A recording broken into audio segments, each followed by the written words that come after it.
আসসালামু আলাইকুম। তালহাইটির আরও একটা ছোট ভিডিওতে আপনাদের স্বাগতম। আজকের এপিসোডে আমরা দেখব বহুল পরিচিত বাংলাদেশ রেলওয়ের যে বড় একটা সার্কুলার রয়েছে সেটা নিয়ে বিস্তারিত আলোচনা করব। এখানে রয়েছে আমাদের বাংলাদেশ রেলওয়ের যে সার্কুলারটা, সেটা হলো আপনার 9 জানুয়ারি 2024 সালে প্রকাশ করা হয়েছে, সেটা নিয়ে বিস্তারিত কথা বলবো। এখানে পদের সংখ্যা থাকবে, এই সার্কুলারে পদের সংখ্যা থাকবে 2টি।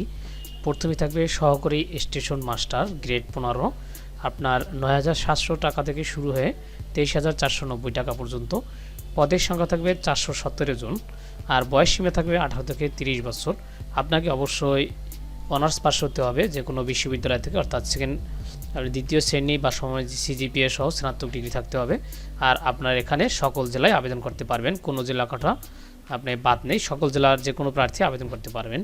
2 নম্বরে রয়েছে সহকারী লোকোমোটিভ মাস্টার গ্রেড 2। এখানে গ্রেডটা থাকবে 17 স্কেল, অর্থাৎ 2015-এর জাতীয় বেতন স্কেল অনুযায়ী গ্রেড 17। টাকা থাকবে 9,000 থেকে শুরু হয়ে 21,800 টাকা। এখানে পদের সংখ্যা রয়েছে 134 জন এবং বয়সীমা এইটার মধ্যে 18 থেকে 30 বছর। আর এটার মধ্যে থাকবে, অর্থাৎ আপনার সায়েন্স বিভাগ থেকে, অর্থাৎ বিজ্ঞান বিভাগ থেকে এইচএসসি পাস হতে হবে আপনাকে। আর এখানে যারা আবেদন করতে পারবেন তাদের মধ্যে থাকবে লালমনিরহাট, পাবনা, লালমনিরহাট, নীলফামারী এবং কুষ্টিয়া জেলা ব্যতীত, অর্থাৎ এই কটা জেলা ব্যতীত সকল জেলার প্রার্থীরা আবেদন করতে পারবেন। শুধুমাত্র আবেদন করতে পারবেন না পাবনা, লালমনিরহাট, নীলফামারী এবং কুষ্টিয়া। তারপরে এখন আবেদনের জন্য আপনাকে অবশ্যই 18/1/2024 তারিখে 18 থেকে 30 বছরের মধ্যে হতে হবে। আর যদি আপনার কোনো কোটা থাকে, অর্থাৎ মুক্তিযোদ্ধা কোটা বা বীর মুক্তিযোদ্ধা শারীরিক প্রতিবন্ধী কোটা থাকে, তাহলে আপনি 32 বছর পর্যন্ত স্বীকৃতিযোগ্য, অর্থাৎ 32 বছর পর্যন্ত আবেদন করতে পারবেন এটার মধ্যে। আর এখানে আপনার কোনো 30 বছরের উপরে কোনো বয়সের প্রমাণের ক্ষেত্রে অ্যাফিডেভিট গ্রহণযোগ্য হবে না, এখানে বলে দেওয়া হয়েছে। আর আপনি এখানে একটু নিচের দিকে চলে আসলে এগুলো আপনারা একটু পড়ে নেবেন, আর নয়তো আপনাদের কাছে ভিডিওটা অনেক বড় মনে হবে। এখানে মৌখিক পরীক্ষার সময় আপনার সকল মূল কপি, এক সেট সত্যায়িত অ্যাপ্লিকেশন ফর্ম সত্যায়িত, এক সেট ফটোকপি দাখিল করতে হবে। তাছাড়া জেলার স্থায়ী বাসিন্দার প্রমাণ হিসেবে ইউনিয়ন পরিষদ বা পৌরসভা বা সিটি মেয়র বা ওয়ার্ড কাউন্সিলের প্রদত্ত সনদ, জাতীয় পরিচয়পত্রের মূল কপি, আবেদনকারীর কোনো বীর মুক্তিযোদ্ধা বা অর্থাৎ আপনার কোটা থাকলে কোটার পেপারস আর কি, এখানে মূল কপি প্রদর্শন করতে হবে। মহিলা কোটা ভিত্তিতে অন্য কোটা দাবি সমর্থনে যথাযথ কর্তৃপক্ষ প্রদত্ত সনদ প্রমাণপত্রের মূল কপি প্রদর্শন করতে হবে। এখানে প্রার্থী কোনো রেলওয়ে কর্মচারীর পোষ্য, অর্থাৎ আপনার যদি পোষ্য কোটা হন বলতে রেলওয়ের মধ্যে আপনার কেউ চাকরি করে, বাবা অথবা মা এরকম কেউ হলো, অথবা হাজব্যান্ড, অর্থাৎ পোষ্য অর্থ এই দেখেন লেখা রয়েছে, পোষ্য অর্থ বাংলাদেশ রেলওয়ে স্থায়ী পদে অনন্য 20 বছর চাকরি সম্পন্ন হয়েছে এরকম কর্মরত ও অবসরপ্রাপ্ত জীবিত বা মৃত কর্মচারীর সন্তান ও বিধবা স্ত্রী বোঝাবে। এই যে পোষ্য কোটা বিস্তারিত লিখে দিচ্ছে ওনারা।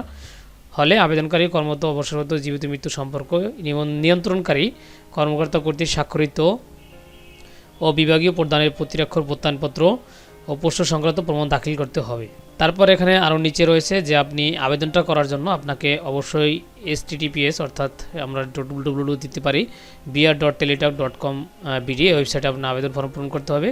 আর আবেদনটা ফর্মের শুরুর তারিখ হবে 18 তারিখ, অর্থাৎ জানুয়ারির 18 থেকে 9টা থেকে শুরু হয়ে আপনার 18/2/2024, অর্থাৎ ফেব্রুয়ারির 18 তারিখ পর্যন্ত বিকাল 4টা পর্যন্ত আবেদনটা করতে পারবেন। আবেদনটা করার জন্য আপনাকে অবশ্যই এক কপি রঙিন ছবি হতে হবে 300x300 পিক্সেলের এবং স্বাক্ষর হবে 300x80 পিক্সেলের। এটা স্ক্যান করে আপনাকে আপলোড করতে হবে। আর ছবির সাইজ 100 কপির মধ্যে সীমাবদ্ধ এবং সিগনেচার 60 কপির মধ্যে সীমাবদ্ধ থাকতে হবে। এই হলো মোটামুটি অনলাইন আবেদনের ক্ষেত্রে। তাছাড়া আমার এই পরবর্তী ভিডিওতে আপনি আবেদনের প্রসেসটা দেখতে পাবেন, কীভাবে আপনি আবেদনটা করবেন। আমি অবশ্যই 18 তারিখ সকাল সকাল দেখানোর চেষ্টা করব। আপনি অবশ্যই চ্যানেলটা সাবস্ক্রাইব করে পাশে থাকতে পারেন। তাছাড়া নিচের দিকে আপনি আবেদন করার পরে পেমেন্ট করার জন্য অবশ্যই আপনাকে টেলিটক নাম্বার থেকে পেমেন্টটা করতে হবে, টেলিটক প্রিপেড থেকে।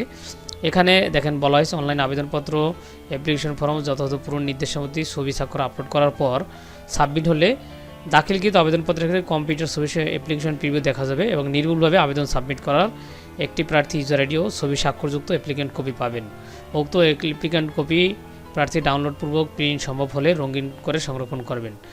অ্যাপ্লিকেন্ট কপিতে ইউজার আইডি দেওয়া থাকবে। উক্ত ইউজার আইডি ব্যবহার করে প্রার্থীকে নিম্ন পদ্ধতিতে টেলিটক প্রিপেড মোবাইল নম্বরে 2টি SMS করে স্টেশন মাস্টার পরীক্ষার ফি পাও 200 টাকা, অর্থাৎ স্টেশন মাস্টার যেটা আবেদন করবেন তার জন্য 200 টাকা এবং সার্ভিস চার্জ 23 টাকা, অর্থাৎ 223 টাকা।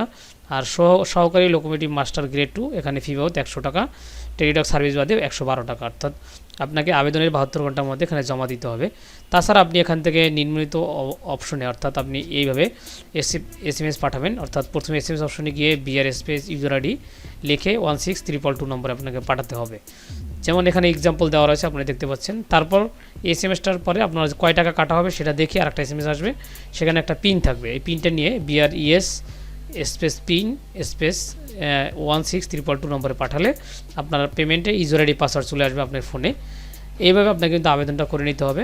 তাছাড়া যদি আপনার কোনো হেল্পের প্রয়োজন হয় তাহলে আপনি 1-to-1 অথবা এখানে যে ইমেলটা রয়েছে সেটাতে আপনি তাদেরকে মেল করতে পারেন। এই ছিল মোটামুটি বাংলাদেশ রেলওয়ের আপনার আবেদনের অর্থাৎ সার্কুলারটা। তাছাড়া আপনি অনলাইন আবেদনের জন্য অবশ্যই আমার চ্যানেলটা ফলো করতে পারেন। আমি পরবর্তীতে এটার ভিডিও দেওয়ার চেষ্টা করব। ধন্যবাদ যারা ধৈর্য ধরে ভিডিওটা দেখার জন্য।